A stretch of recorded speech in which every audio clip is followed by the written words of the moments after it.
নেপালে US Bangla airline দুর্ঘটনায় আহত ৯ বাংলাদেশির সবাইকে দেয়া হলো ইন্স্যুরেন্স বাবদ ক্ষতিপূরণের টাকা। বিকেলে বিমা উন্নয়ন ও নিয়ন্ত্রণ কর্তৃপক্ষের কার্যালয়ে সবশেষ একজনকে চেক হস্তান্তর করা হয়। আইডিআরএ চেয়ারম্যান জানান, বিমা করলে যে ক্ষতিপূরণের অর্থ পাওয়া যায় সেই দৃষ্টান্ত তৈরি হলো ইউএস বাংলা এয়ারলাইন্সের ঘটনায়। 2018 সালের 12 মার্চ নেপালের ত্রিভুবন আন্তর্জাতিক বিমানবন্দরে বিধ্বস্ত হয় ইউএস বাংলার BS-211 উড়োজাহাজটি। 71 আরোহীর মধ্যে নিহত 27 জন বাংলাদেশি, 23 জন নেপালি ও 1 জন চীনের নাগরিক। প্রাণে বেঁচে যাওয়া 9 জন বাংলাদেশি, 10 জন নেপালি ও 1 জন মালদ্বীপের নাগরিক। বেঁচে যাওয়া 9 বাংলাদেশির মধ্যে সবাই পেয়েছেন ক্ষতিপূরণের প্রায় 16 কোটি টাকা।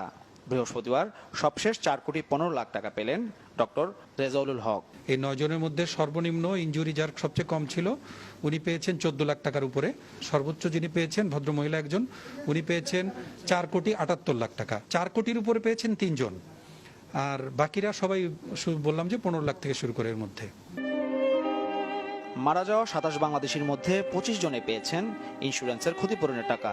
গড়ে সবাইকে দেওয়া হয়েছে প্রায় 43 লাখ 20 হাজার টাকা করে।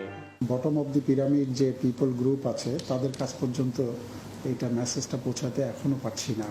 সেটার জন্য আপনাদের সম্ভব হলে বলবেন, যেখানে যেখানে সুযোগ আছে যে না ইন্স্যুরেন্স ক্লেমস দেয়, অনেক বড় ক্লেমসও দেয়।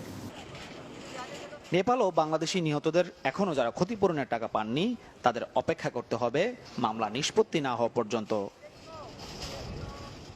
মাহফুজ কামাল, চ্যানেল 24, ঢাকা।